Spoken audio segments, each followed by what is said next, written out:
I tell you what's wrong with it. I ain't got no gas in it.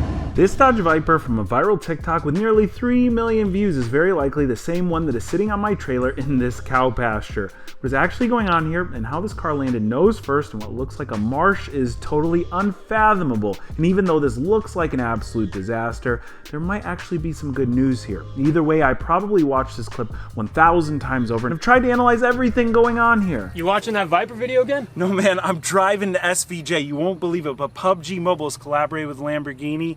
It's incredible. You can ride in a Urus, you can whip an Aventador. I'm hooked. Nice. PUBG Mobile has turned up the speed with a slew of Lamborghinis. Join the game, take on your enemies, and cruise the playfield in the big boy Urus. Or if you need to move super fast, hop in the Aventador SVJ. They even have the super rare Stoke sedan in this epic Lamborghini lineup. And all you have to do to get a ride is to hit that link in my description box and download PUBG Mobile. The experience is surreal, almost lifelike. PUBG Mobile nailed that signature Lamborghini exhaust note. Here, just listen to this.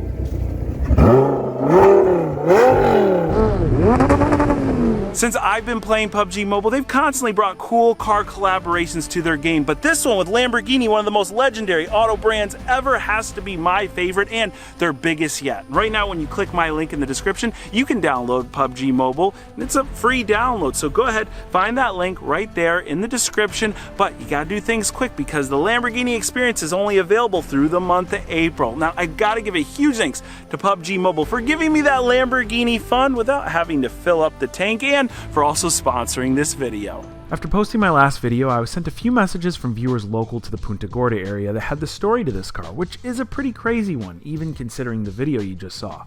The Viper in this video allegedly slid into a fire hydrant, which would correlate with the side damage on our car, and ultimately landed in a sinkhole, which explains why it's sitting at such a crazy angle. As a Florida native who had to move out of a sinkhole house, this is all very coincidental, but makes a good bit of sense. You see, a sinkhole will form when a very dry patch of land is saturated with water. See all the water surrounding this car? It has to be from that broken hydrant. And by the way, I don't know anything to be certain here. Remember, I'm just deducing this all from the video and of course from the fact that I'm a professor of logic. If our Viper was flooded mostly with water out of the fire hydrant, this wouldn't have been a straight saltwater flood like we originally thought. It's more likely that the fresh hydrant water mixed with whatever was in this area, so the water would have been mostly fresh or a bit brackish. If you saw the previous video, you know that nearly 5 gallons of water came out of our drain pan, and while the trunk of this car was dry and clean, which again is consistent with what the angle of the car is in our TikTok video. What I'm mostly amazed is at the condition of our front end. Everything is nice with very minimal cosmetic issues. The ground might have been soft and forgiving, but the slide over the curb was not, taking out the front wheels and tires and scuffing the undercarriage. You can see the rockers are a bit out of shape as well as the front lower bumper. Now, if there's anything else you've gathered from the video, please let's continue this investigation in the comments below. Currently, my first priority is to see if the engine is any good after being completely waterlogged. Now, a major concern in the comments from the last video is that the engine is hydrolocked. Now, I did a quick search and it seems that there was no inertia switch on this car. An inertia switch is a safety device that kills power to the fuel pumps when a car is in an accident, so it stops running. I don't have any reason to believe this engine wasn't running when the car theoretically lost control. However, I don't imagine it sunk into the sinkhole instantly. It might have taken several seconds, so we can only hope that the driver turned the key to the off position when the car stopped. Now, we don't want to attempt to start this engine until we've made sure everything is as clean as possible. We've already removed all of our spark plugs and all the water that was in the cylinders and used our scope camera to get a good look inside. Most of these cylinders look pretty consistent with a bit of rust and grime in each one, to the point where we definitely don't want to even try to spin things over. After reading your comments and asking a few professional YouTube mechanics, it was a consistent theme to use diesel fuel to flush the inside of this motor. Supposedly diesel is a very good cleaner, and also it's oil based, which will leave the metal with a little bit of lubrication. And even though it's the most expensive fuel at the pump currently, it's still cheaper than most other engine flush products. We poured around 6 gallons of diesel in the crankcase to basically replace with the same amount of water and residual oil that originally came out of our Viper, and then we filled each cylinder to the brim. Our diesel fuel's been sitting long enough for me to get a haircut, a shave, and then grow some stubble out. So probably 4 or 5 days at this point. And we want to siphon all the diesel out of the top of the engine first. We still got a ton left in that crankcase. And we've got a clean drain pan here so we can kind of monitor, see what things look like, how good, how bad they are. And of course, we'll rescope it once all the diesel is out of the cylinder. And that'll let us know whether we're closer to cranking this thing over by hand.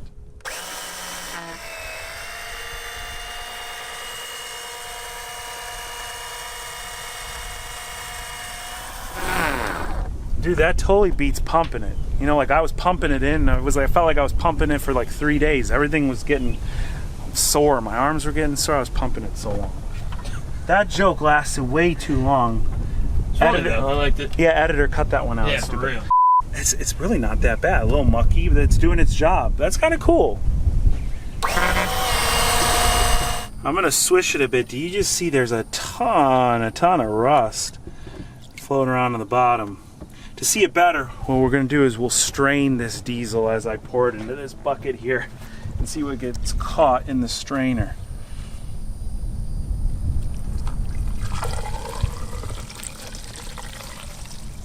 Wow, must have really clogged. Oh wow, it really clogged this up.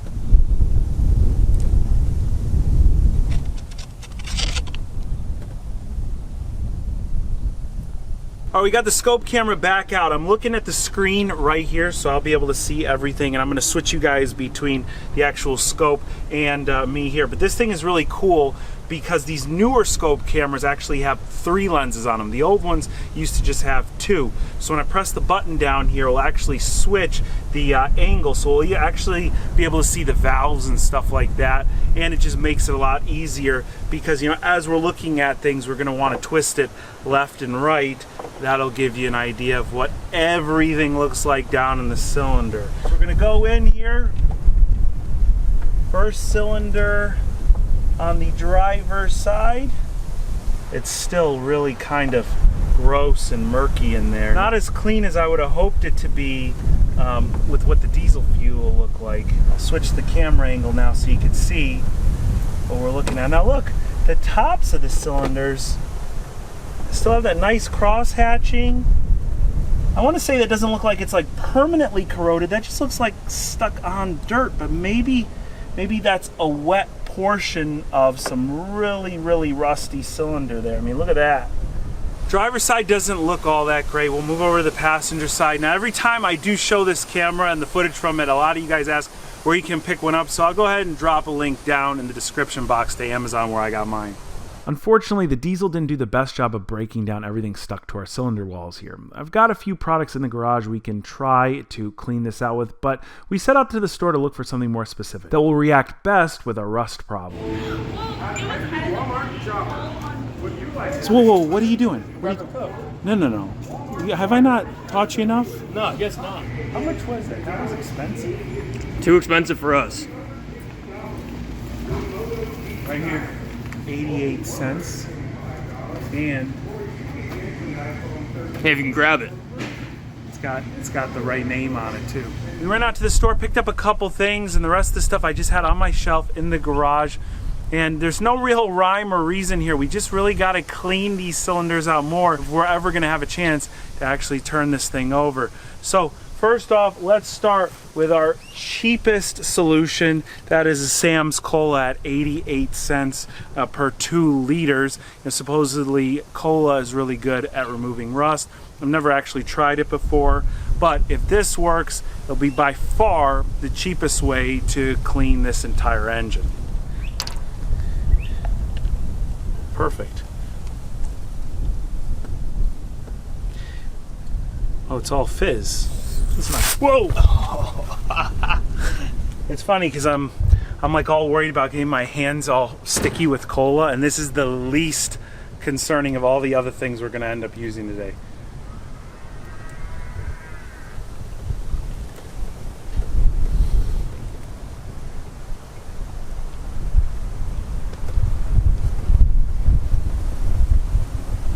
Dude, that's wild. You see the Coke bubbling up? Yeah, dude, that's crazy. Yeah, I wonder if that's gonna work. It's like it's actually like fizzling, like it's reacting a little bit. All right, well, we'll see in due time. We gotta leave everything for about 24 hours before we drain it and recheck. Let's move on to our second product. All right, next product we're gonna use is this right here, Evap-O Rust. This is the only thing we could find between the Walmart and the farm supply store that is actually made for rust, and it says it's safe on all metals. This is probably product number 1 or 2 on most expensive products we're gonna put on the engine at $30 a gallon. They should call it Evap-O Wallet, but hey, if it saves a $10,000 Viper engine, it just might be worth it. There we go. Okay, so it's like clear, and it looks just kind of like, it looks like the same consistency as the cola, The one thing about this product, it says, is that you can actually like reuse it. So, you know, if we use it to like derust some of our tools, you could filter it out like we did with the diesel fuel and then put it back in the bottle and use it later. So if you consider that, it's pretty reasonable, as long as it works, that is. It might be a tall order to ask it to fix an engine like this, but it's worth a shot. That syringe idea was taking forever. Next product is WD-40, but this is penetrating fluid style WD-40, and it says it works on corroded nuts and bolts. Now, I'm using on cylinder 3 here because that one was closest to top dead out of all of them on the driver's side, and this is probably the most expensive actually of the bunch. It's got 13 ounces in this can. It was 10 bucks just for this can. I think you're paying a lot for this little doodad here, which is cool, but yeah, let's see how it works. Paying for convenience, you know. Let's see if this will go right in there, and look at this. Yeah, talk about convenience. Oh yeah, look, it's already coming out the cylinder hole. That's perfect right there, man. This is the one I'm most excited about because it's stuff that I have on the shelf in my garage and I've used a long time. This B12 chem tool. Now this is like a seafoam alternative. You put it in your crankcase, you can put it in your gas tank. It's basically a really nice fuel injector cleaner, but what I like it for is to clean up carbon buildup. It works so well on carbon buildup and literally eats right through it. Now how it will do for us, I'm not quite sure, but let's go ahead and let it sit in there and we'll see. You know, I was recently using this on the Mustang when we had the intake manifold off because a little bit of coolant from one of the broken coolant pipes poured in there, so I poured some of this in there to clean it and dry it out. When I blew the excess B12 out, it looked like oil was coming out. That's how much it just breaks down carbon. This stuff is, again, for carbon purposes, really good. All right, next one again is something I had on the shelf in there. This is just generic fuel injector cleaner. It might be similar to the B12, but if you read a lot of the fuel injector cleaner bottles, they all claim to have some sort of rust protection in them. And this is something guys commonly use to free up stuck piston rings because again, it's cheap, it's readily available, and it works. So let's go ahead, dump this in cylinder 5.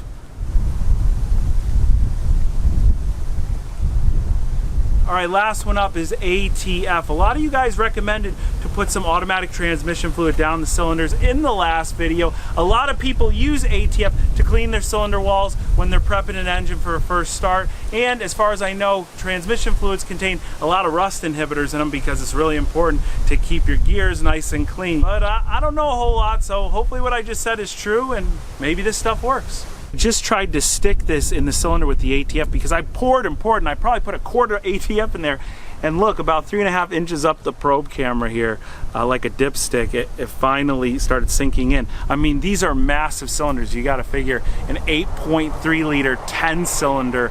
So we're gonna let all of this sit overnight, see what did the best. But on the remaining cylinders, since we only use 6 different products, I just sprayed WD-40 in there because it was easy and I want to protect things while we leave it open overnight. So we'll see you in the morning. After letting everything sit around 16 hours, we siphoned all the fluids out of each cylinder. First up is the cola, which didn't seem to do much of anything really. To be fair, cola might work good at actually cleaning rust out, but without the ability to scrub or wipe inside the engine, it doesn't do us much good here. Second up, and most likely our best shot at all the products here, is the Evapo Rust, which actually has a pretty drastic transformation. It has definitely broken down some of the buildup inside the cylinder walls here and looks much better than it previously did. There's still some buildup left over. Let me know your thoughts on this. Does this stuck on rust look like it's there permanently, or does it look like it could be broken down a bit more? Next up is the WD-40, which is honestly difficult to tell, but from the limited view with the piston up, it looks like it didn't do much of anything. For the B12 solvent, which I was most excited about, again, it didn't seem to change much here, and while it might work really good for carbon, I think our problem is just clearly rust. The fuel injector cleaner in cylinder 5 was a very similar story to the B12 with no major notable difference. Last, the cylinder with the transmission fluid looks decent, but if you compare before and after, not much was really done here. It seems the passenger side of the car where we put the ATF was naturally cleaner than the driver's side to begin with. In our initial scope, a few of the rear cylinders on the passenger side were not waterlogged, and that would explain the difference here. When somebody gets the idea that they're going to buy a flood car of course they know it's going to be a gamble, but I don't think anybody considers the strange ways a car can become flooded like